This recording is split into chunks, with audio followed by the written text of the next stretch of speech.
บัดนี้เป็นครั้งที่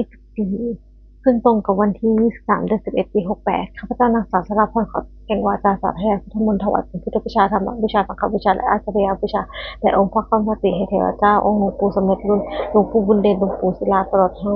ครูบาอาจารย์ผู้เป็นเจ้าของวิชาจินดามณีขอเทพเทวดาทั้งหลายโปรดจงอนุโมทนาให้ทั้งปวงข้าพเจ้านี้ขออนุภาพแห่งคุณพระใจครูบาอาจารย์เทพเทวดาทั้งหลายโปรดจงบันดาลจิตให้จิตของข้าพเจ้าเป็นสมาธิอันควรแก่การสวดอริยมรรคต่อไป บทสวดชุมนุมเทวดาสัมมตาจักรเรสุอัตตาสัพพันตุเทวตาสัทธาธรรมังมุนีชันสสุนันตุสังฆโมกทังสักเคกัมเมจารุเปสิเลคเตจันบริเควิมานิทิเปตัทเทจักขเมตรุวะขันคะเนเคหะมหุกิคิเตภูมาเจริญตุเทวาสลาวิสเมยขันธนาคาติทันตาสันติอังมุนจันตะเทเวสุนันตุธรรมนัสสนกโรยมทันตาธรรมนัสสนกโรยมทันตาบทสวดนมัสการสิริกถานะโมตัสสะภะคะวะโตอะระหะโตสัมมาสัมพุทธัสสะนะโมตัสสะภะคะวะโตอะระหะโตสัมมาสัมพุทธัสสะนะโมตัสสะภะคะวะโตอะระหะโตสัมมาอะหัตโตสัมมาสัมพุทธัสสะบทสวดสัจจกิริยาคาถานะที่เมสายังอนันพุทโธเมสานันทงลังเอเตนะสัจเชนะสหิมุตสัพพทานะที่เมสายังอนันธโมเมสานังเอเตนะสัจเชนะสหิมุตสัพพทานะที่เมสายังอนันสังโฆเมสานังวังเอเตนะสัจเชนะสหิมุตสัพพทาบทสวดมหาการุณิโกนาโถติอาทิคัสคาถามหาการุณิโกนาโถอัฏฐายะสัพพานิปานังภูตะเรตวะปรมิสัพพาสัมปโนทุตมังเอเตนะสัจเชนะมโหตุสัพพุทธทวะมหาการุณิโกนาโถอิตายะสัพพานิปานังภูตะเรตวะปรมิสัพพาสัตโตสัมโพธิมุตตมังเอเตนะสัจเชนะมโหตุสัพพุทธทวะมหาการุณิโกนาโถสุขายะสัพพานิปานังภูเรตวาปรมีสัพพาตัตโตสัมโพธิมุตตมังเอเตนะสวัชเชนะหัวโหตุตุวะตวาบทสวดมหาสมัยสุดเอวเมสตังเอกังสมัยังภควาสักเกสุวิหารติกปิปุสุทมิงมหาวเนมหตาภิกขุสัพพนะสัทธิงปัจจมัตเตหิภิกขุสัตถิสัพเพวะอาหารเตหิตาหิโลหัตุหิเดวตายเยทุเนนะสัจจาโหติภคตังสัพพะเนยภิกขุสัพพะอรโคจตุนังสทายกานังเทวนังอิตาเทวสิเอยังทโกสักวะเกสุวิหารติกปิปุสุสมิงมหาวเนมหตาภิกขุสัพเพนะสัทธิงปัจจมัตเตหิภิกขุสัตถิสัพเพวะอาหารเตหิตาหิโลหัตุหิเทวตาเยสุกินาสัพเพตาโหติภคตังสัสสะเนยภิกขุสักจะ ยานุนัมเมปีเยนะภควาเตมุสังกปะยมะอุบลสังกตวาภควันโตปัสสิเกสัสสิเอกสารอะไรมติอรโคตาเทวตาสยปิมาลาภวาปุริสสมชิตวาภสังสารยะภสันติตังวาภสังสมิชยะเอวะเมวะวะเทสิสุปะเทสุอรหันต์ละหิตาภควันโตปุระโตปะหังสุอรโคตาเทวตาภควันตังอภิวาเตเทวะเอกมตังสุเอกมตังเจกะโคเอกาเทวตาภควันโตสันติเกเอวังสุเสมหาสมิโยปสมิงเทวะกายาสมณคตาคัมตัมหะอิมังธรรมสมิยังทักขิตายวะอวัจจคติอรโคอปราเทวตาภควันโตสันติเกเอวังคัมสิ นาราภิกขุสมณะสุอิตังอสุโนมุจังกุตาลาหิวะเนตานิคะเหตวะเอเปียนเนวะสันติบันทิตติอัตโกอปราเทวตาภคุนโตสันติเกอมังคสิเจตวะศิลังเจตวะบริคังอิทังคิลังอตระเมธาตตะลุสิวิมลาจัสมิตาสุทันตาสุสุนคติอัตโกอปราเทวตาภคุนโตสันติเกอมังคสิเยกติปิตังคตาเสนะเตคะปิสันติอภัยภูมิปยหังวะนังปยหังเทวกยังบุรสันติติอัตโขภควาภิกขุอมตะเสเยภูเกนะภิกขุเวทัสสุโลกัตถุสุเทวตาสัญญวตาโหติตาคตนังสัสสันเนยภิกขุสังฆะเยปิเตภิกขุอเหสุอติมตนังอรหันโตสัมมาสัมพุทธาเสตมติกตนังเอปะวะวะเทวตาสัญปฏิตาปะเหสุงเสยปิมหังอรหันเตหิเยปิเตภิกขุเอหุสันติอัตตมคตนังอรหันโตสัมมาสัมพุทธาเตสัมปติงวะตนังเอตปะวะเทวตาสัญญวตาหุสันติเตหิปิมหังอรหันเตหิอติภิกขุเนภิกขุเทวกายานังนามามิ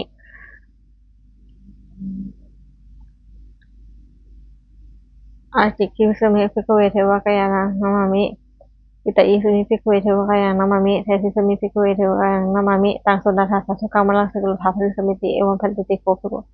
พนโตปัญจสุสงภวาเอตาทวจะสิโลกัมมนุกัสมิยะทัพพะสิตาเกสิกาเกตลังหิตาสมาหิตาปุถุสุอะตริญญาโลมาหังสัมพุโนโอตาหะสามพุทธาเวนะปะสัญญาทิโดสเตนะตวาปะเนกปิตวะเทเวตะโตมันติทัสสะสวะเกสัสเนละเต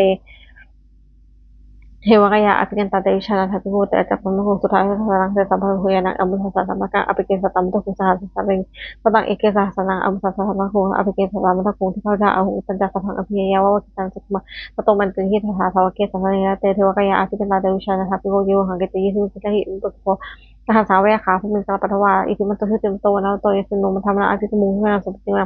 สหัสสายมวตายขันธ์อะไรโนอิทิมันตุหิติมโตนะโตยสุนุ วัฒมนาภิกมุงวนาสติวนังสาตากิราติหิสสายขันนาจาริโนอิทิมโตสุติมโตนาโตยสนุวัฒมนาภิกมุงวนาสติวนังอิเจเตโลสาสายขันนาจาริโนอิทิมโตสุติมโตนาโตยสนุวัฒมนาภิกมุงวนาสติวนังเรื่องสามตาปฏิสัตย์ขณะนั้นโดยที่มันต้องติมโตนะต้องเสนอมาทำนะอัปเดตหุ่นสัพเตียคุณพิโรราชาให้โกเวอร์สนะพิญญนังสหสสังขานังปรสติคุณพิโรราชาให้โกสุปสัตมิตินังปุริมาที่สังราชาลาโทปสติพัฒนาอธิปติมหาลัยให้โยปุตตะสัพพนยามนามหาสารอิติมันต้องติมโตนะต้องเสนอมาทำนะพิมุงสัพเตียนะทักินนันจัติสังราชาวิโทปสติคุณพนังอธิปติมหาลัยให้โยปุตตะสัพพนยามนามหาสาร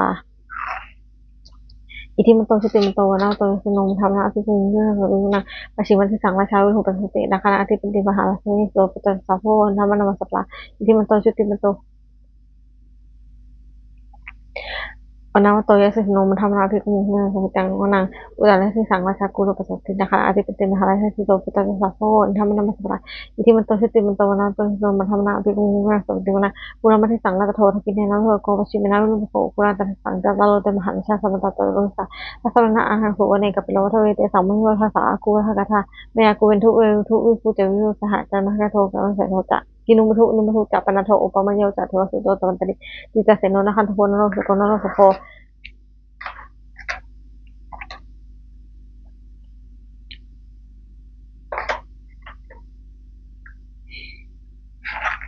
Aku mencari kocewati hulu sasa ite janyela sano sahaja sih mana api kemungkinan sampai mana aku nak kawin saat sekarang sampai aku ber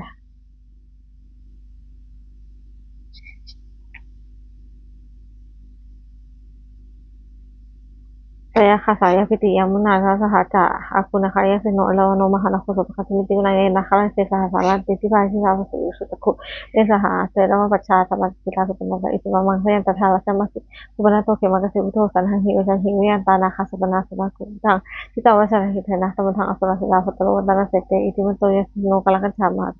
asuran saya ke saya piti kita มหาราชนพุทธสหัสตันตปุรุปตาสเพโรจักรวาลสันนิสุเสนะปาทุปะขมูสุปยทันเนขจเตทุนะสัพตินัมอาโปจัปปทีจะเดโชวโยตถาคนุวรุณาเทวาจะสมุเสสสหะ เมตตากรุณากายกะอาคูทวายเสโนปัสเสเตหะสัทธากายะสัพเพนานาโตโนอิติมัตตุหิเตมโตนะโตโยโนมันทำนะภิกุงเรื่องสัพเพนะเวนทูจะสหริจะอาสมาจะทเวนยมาจะทุวสัทเทวาจันทคูปุรกิตาสุยสุปนิสัตเทวะเรียมภูปุรกิตานะขันตินุปรกิตวาโลหะกาวสุนังเสโตสุภคัปปุริหะโทสัสเสเตหะสัทธากะสัพเพนะยมัสโยอิติมัตตุหิเตมโตนะโตโยโนมันทำนะภิกุงเรื่องสัพเพนะอาหะโคสาวโคเสวะสามัญหารวะ Athiyaro ta upano sinowalo na sa hamata atana sika tulelu sila ako sinunga sa teha sa kaya sa hinatelo iti mato si timto na to nya sinoma na ati kung na sa tingnan sama nama manu sama sama kita tu ke rumah ka ahaulo wa se to sino palaka ako wa se no sa teha sa kaya sa hinatelo iti mato si timto na to sinoma na amo lang sa tingnan suka kalau na aku ya saha otaknya apa mau kate aku tuh baru cakap sama talak kacang katanya sino ada yang aku sino itu hati pas dia saha kayak sebenarnya tuh itu mungkin wana tuh sino mana aku mau itu rasa dengan gimana saya mak katanya sino abis tekan lama hati sino asa gimana tino aku benar minta hasil dia saha kayak sebenarnya tuh itu mungkin itu wana tuh sino mana aku mau itu sebenarnya Pasete segone kaya sa pinana to no na akasungit na sa halo sa makinang uhap ng mga nakano talang kasa ho asa lang pamapalamato ta puta ito mo sa sanang kumo so ta so baka sumiting wa sa pamala ko na ma sa pilati papano si timito kito kaya dito asa da isa ako pande so sino te sa jam so aka ha to po to te sa ping te de sa pamake mala sa na ako tabi pansaka wanriya nandiyang อิทัปปะทะละปะทะละวินะปะทะพุทโธสมตาวราธะโมโหพุทธะวินังอิติตถะมหาสโนกะขะปะสิปะนาตระหัจจะตรังกะโลเทกวังยะถาปุสุโกโพเตโตสุชุโกปะทะโสภิสติอสุงโกวะเสปัญจสัพพังอภิญญาวะกินะจักขุมาตโตติยินภาโสเกตุเสนะเตมะละเสนะอภิเกตะเตวิชานะสุโกเตอะจักโมสุทธาสัสสังวิหารปิปะกะโนสาวะอิชิโยเทวิเชตังสังฆมาเพตสายสุโนปุเตหิตาปุเตหิภวะกะเสนะปฏิบทสวดจุลเสยะบนประกอบ นะโมเมพุทธเตชะสาธาตนะเตยะธรรมิกาเตชะปฏิทิปฏิเทวะนาลยะปะเรมิสุราสิริพัมมาจะอินทาจัตุโลกาคัมภีรคกาสมุทาสูตุงคังคาจัสสะภวะตยะ ประสิทธิพวันตุเตชยชยชลนะชลนีอุทธิอุทธินาทินาทีชยชยขะคนละตนละนิสัยนิสัยไรเสนามาเลอะชะคนละชีชยชยคัมภีละสะสมพีนาเคนธนาคีปีศาจจะภูตากาลีชยชยทุนนิมิตาโลคีชยชยสิงคีสุธาธานามุขสาชาชยชยวาลุณนะมุขสัตตาชยชยจำปาตินาคาตุลคันโทชยชยคาสันทนนัตุลงนะภูกะลาผู้ชงสีหพยาคิกาชยชยวารุณะมุขยาตาชิตะชิตะเสนาลีปนาสุธิลาลีชยชยสุขาสุขาชีวีชยชยธรณีตะเลสัทธาสุทยาชยชยธรณีสันติสัทธาชยชยมังคลาลัตยาสวัคเคชยชยวารุณยเขชยชยลักขเสปุระพุชเตชาชยชยพาเมนะคณาชยชยราศิราสัจชัยชยชยปทวิงสัพพังชยชยอรหันตาปัญเจกวุฒสวังชยมเหสุนะหโลนะหลินเทวาชยชยพมาลสุโขชยชยนาโควิรุณโกวิรุณปโคจันทิมาลวิอินโทจะเวนะเตโยตะกูเวโลวลุณโนปิจะอัคคิวายุตถาสัญชุนโหคุมาโลรัตถโกอัฏฐาราชสะมหาเทวาสิทธิปัญญาอาชโยอิสิโนสาวกาสัพพาชยะลาโมทอนตุเตชยธรรมโมจะสังโฆจะสัพพาโตตัชยกังเอเตนะสังเสนาโสหิโหตุวันตุเตชยเอเตนะพุทธเตชนะโหตุเตพระมังคลัง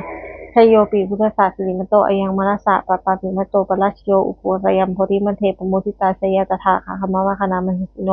ชโยพุทธศาสริมโตอยังนาราสะเจปาปิมโตปราชโยอุโคสยัมทริมันเทปโมทิตาชยตถาอินทคณามหิสิโนชโยพุทธศาสริมโตอยังมาราสะปะปาปิมโตปราชโยอุโคสยัมโพธิมันเทปโมทิตาชยตถาภายวคณามเหสิโนชโยภุคสาสินิมโตอยังมนัสสะเจปาปิมโตวราชโยอุโคสยามโพธิมันเทปมุทิตาชยตถาตุปนาคณามเหสิโนชโยพุทธศาสินิมโตอยังมนัสสะปะปามิมโตวราชโยอุโคสยามโพธิมันเทปมุทิตาชยตถาตนาคตาพานาคณามเหสิโนชโยพุทธศาสินิมโตอยังมนัสสะปะปามิมโตวราชโยอุโคสยามโพธิมันเทปมุทิตาชยตถาพธรรมคณามเหสิโนชยันโตพุทธิยมุนิสกยนังนะนะโน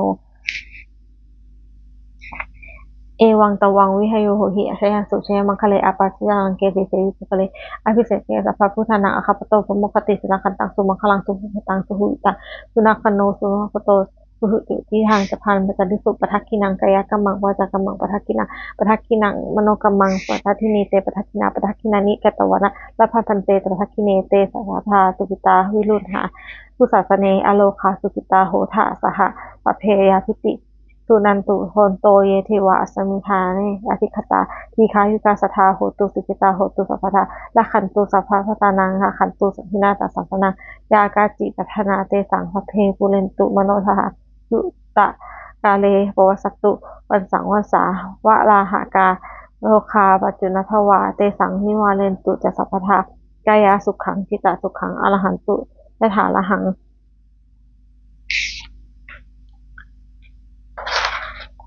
บทสวดธรรมนิยมาสุขังเอวเมสุตังเอกังสัมภวาสาวัติยังวิหารติเจตะวันนะเอกนาคาปิอันทิกัสสะอาราเมจาระโคภควาภิกขุอมันเตสิภิกขุทันเตภิกขุภควันโตปัญจสิกสงภควาเอตโทจะอุปทาวาภิกขเวอัตตาคตนังอนุปทาวาตถาคตนังทิตาวาสาธาตุธรรมาทิตตาหามานิยมตาสเพสังขารอนิจจติตังอาราคโตอภิสัมพุชติอภิสเมติอภิสัมพุชิตวะอภิสัมมิตวะอจิกติเทเสติปัญญายเปติปทัปเอติวิวัลติวิชัชติอุตานิอโลติสเพสังขาราอนิจจติอุปทาวาภิกขเวอัตตาคตนังอุปทาวาตถาคตนังทิตาวาสาธาตุธรรมทิตตาธรรมนิยมตาสเพสังขาราทุกขจติอัตตาคาโตอภิสัมพุชติอภิสเมติอภิสัมพุชิตวะอภิสมิตวะอชิกติเทสติปัญญายเปติปทัปเปติวิวัลติวิหาชติอุตานิกโลติสเพสังขาราทุกขจติอุปทาวาภิกขเวอัตตาคตนังอนุปทาวาตถาคตนังอิทธตาวาสุธรรมทิตตาธรรมนิยมตาสเพธรรมาอนัตตินางอาราคโตอภิสัมพุชติอภิสเมติอภิสัมพุชิตวะอภิสมิตวะอจิกติเทสติปัญญายเปติวิวัลติวิภัชนีอุตานิกโลติสเพธรรมาอนัตติอิทิโภจักภควาอัตตมนาเตภิกขุภคนโตภสิตังอภินันทุติบทสวดพันเตระคาถา ปฏิฆาตนังวะเวมะนาปตังเกอนาคตังบุคคลไม่ควรติดตามสิ่งที่ล่วงไปแล้วด้วยอะไรไม่ควรและไม่ควรวงสิ่งที่ยังมาไม่ถึงยะทัตติปะเนนันตังอคัปปตังอนาคตังสิ่งใดที่เป็นอดีตก็ละไปแล้วสิ่งที่เป็นอนาคตก็ยังไม่มาบรรจุนะปัญโยธรรมังตัสสะตัสสะวิปัสสติอสังหิรังอสังกุตังวิริยามโนหุเยผู้ใดเห็นธรรมอันเกิดขึ้นในเฉพาะในหน้าที่นั้นอย่างจะแจ้งไม่งอนแง่นไม่คลอนแคลนเขาควรพอกพูนอาการเช่นนั้นไว้อาชีวะวสิกรรมสัญญามานังสุเวความเพียรเป็นกิจที่ต้องทำวันนี้ค่ะเราจะรู้ความตายในพรุ่งนี้นะหิโนทาสังลานเตนะมหาเสนามนุษย์ปัจจุนาเพราะการผัดเพียรต่อมัจจุราชผู้มีเสนามากย่อมไม่มีสำหรับเราเอวังวิหาริมาตาติงอโหรามาตันติตังเวสรันโตติตันโตอจิกเตมุนีผู้สงบย่อมกล่าวเรียกผู้มีความเพียรอยู่เช่นนั้นไม่เกียจคร้านทั้งกลางวันและกลางคืนว่าผู้เป็นอยู่แม้ราตรีเดียวก็น่าชมบทสวดธรรมเมนะสังโฆคะปัจเจกโหยคะนะสัพเพสังขาราอนิจจาสังขารคือร่างกายจิตใจและรูปธรรมนามธรรมทั้งหมดทั้งสิ้นมันไม่เที่ยงเกิดขึ้นแล้วมีแล้วหายไปสัพเพสังขาราทุกขาสังขารคือร่างกายจิตใจและรูปธรรมนามธรรมทั้งหมดทั้งสิ้นมันเป็นทุกข์ทนยากเพราะเกิดขึ้นแล้วเกิดเจ็บตายไปสัพเพธัมมาอนัตตาสิ่งทั้งหลายที่ทั้งปวงที่เป็นสังขารและไม่ใช่สังขารทั้งหมดทั้งสิ้นไม่ใช่ตัวไม่ใช่ตนไม่ควรถือว่าเราเป็นของเราว่าตัวตนของเราอทุวังชีวิตตังชีวิตเป็นของไม่ยั่งยืนทุวังมรณังความตายเป็นของยั่งยืนอวสังมายามฤตพังอันเราถึงตายเป็นแท้มรณังปริยสมุทยตังชีวิตของเรามีความตายเป็นที่สุดรอบชีวิตตังเมอริยตังความชีวิตของเราเป็นของไม่เที่ยงมรณังเวริยตังความตายเป็นของเที่ยงมาตาคนที่สังเวชอายังเขาเองเป็นยังร่างกายไม่ได้ตั้งอยู่นานอาเปตะวิญญาโนคันปัสสัจจวิญญาณชุนโทอันเขาทิ้งเสียแล้วอาทิเสยติจากกองทัพปัทวิงซึ่งแผ่นดินกะลิงกะหลังหิทังวะประดุจดังว่าท่อนไม้และท่อนฟืนนี่ลั่นทางหาประโยชน์ไม่ได้อนิจจวัฏสังขาราสังขารทั้งหลายไม่เที่ยงหนออุปทาวายธรรมิโนมีความเกิดขึ้นแล้วมีความเสื่อมเป็นธรรมดาอุปชิตังวันนิโรชันติเกิดขึ้นแล้วย่อมดับไปเตสังวันุปัสสโนสุขโขความเข้าไปสงบระงับสังขารทั้งหลายเป็นสุขอย่างยิ่งสัพเพสัตตามรันติจะแต่ทั้งหลายครั้งปวงกำลังตายอยู่มรณิงมาละปังสเลที่ตายแล้วกำลังจะตายปเทวะหังวริสมิเราก็จะตายเช่นนั้นเหมือนกันหน้าที่เมเอธาสัพโยความสงสัยในความตายนี้ย่อมไม่มีแก่เราเลยบทสวดเมตตายังกินจิกุสลังกัมมังสัพเพหิพระเตหิกะตังปุญญังโนอนุโมทันตุสุนันตุโคนโตเยเทวาอัสมิงคาเน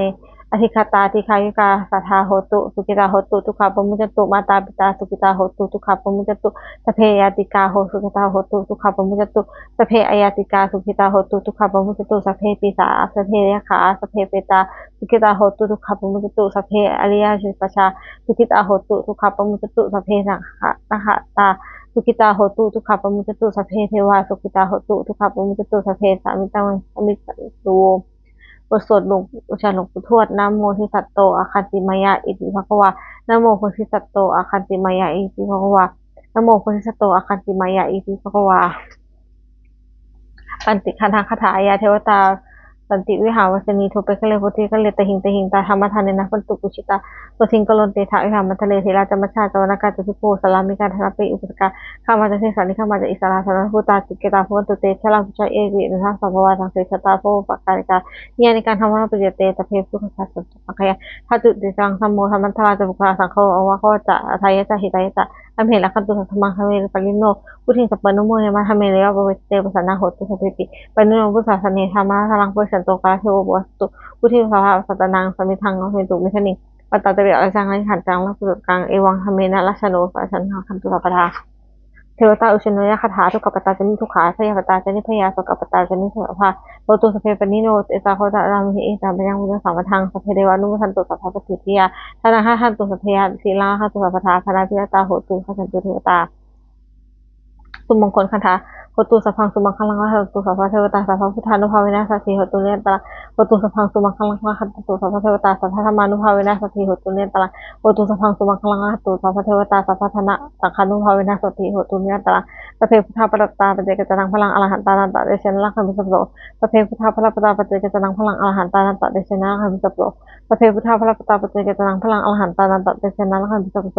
สัพเพพุทธาปรัตตาปัจเจกจนังพลังอรหันตานันตะเดชนะลักขมิสัพโสสัพเพพุทธาปรัตตาปัจเจกจนังพลังอรหันตานันตะเดชนะลักขมิสัพโสสัพเพพุทธาปรัตตาปัจเจกจนังพลังอรหันตานันตะเดชนะลักขมิสัพโสสัพเพพุทธาปรัตตาปัจเจกจนังพลังอรหันตานันตะเดชนะลักขมิสัพโสสัพเพพุทธาปรัตตาปัจเจกจนังพลังอรหันตานันตะเดชนะลักขมิสัพโสสัพเพพุทธาปรัตตาปัจเจกจนังพลังอรหันตานันตะเดชนะลักขมิสัพโสด้วยอำนาจแห่งบุญกุศลที่ข้าพเจ้าได้สวดสาธยายพุทธมนต์นี้ข้าพเจ้าขอน้อมเกล้าถวายอุทิศเป็นพระราชกุศลแด่พระนมพระนางเจ้าพระบรมราชินีนาถพระบรมราชชนนีปีหลวงผู้เสด็จสวรรคาลัยขออานิสงส์แห่งบุญกุศลนี้จงเป็นสิริมงคลแก่ข้าพเจ้าให้แคล้วคลาดปลอดภัยจากทุกโศกโรคภัยอันตรายทั้งปวงให้มีแหล่งรายได้อันสุจริตบางคนเป็นสมาอาชีพอันชอบธรรมคำว่าไม่มีอดอยากยากจนขอได้มีแต่ข้าพเจ้าขอให้ข้าพเจ้ามีสมาธิตั้งมั่นในข้าพเจ้าขอสอนองค์สมเด็จพระสัมมาสัมพุทธเจ้าดำรงอยู่ในความดีงามตลอดกาลนานอีกทั้งขอให้เทวดาทั้งหลายโปรดผู้ได้อนุโมทนาในการสาธยายบุญกุศลนี้โปรดประสิทธิ์ประสานพรน้อมส่งอนุภาพแห่งมงคลไปสู่วัตถุปิตายเศรษฐีทั้งฝ่ายไทยและฝ่ายลาวรวมถึงวัตถุมงคลทั้งปวงที่สามสิบองค์เลิศได้จัดตั้งขึ้นให้เป็นด้วยอนุภาพแห่งเทวานุภาพและฤทธานุภาพอันศักดิ์สิทธิ์อำนวยผลให้เป็นสิริมงคลแก่ผู้ครอบครองและผู้บูชาทุกประการเถิดสาธุ